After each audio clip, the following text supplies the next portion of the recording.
हा बघा आमचं टोळगाव.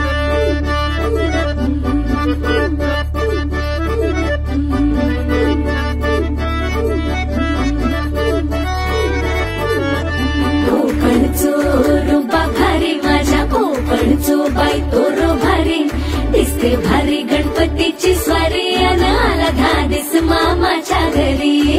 मालवण चिपळूण सावंतवाडी माझ्या कोकण गावांचो दिमाग भारी दिसते भारी गणपतीची स्वारी माझ्या कोकणा वाटे तुम्ही वलवा गाडी. धमाधमान हाका गाडी माझ्या कोकणचो रस्तो नागमोडी कारी नये वा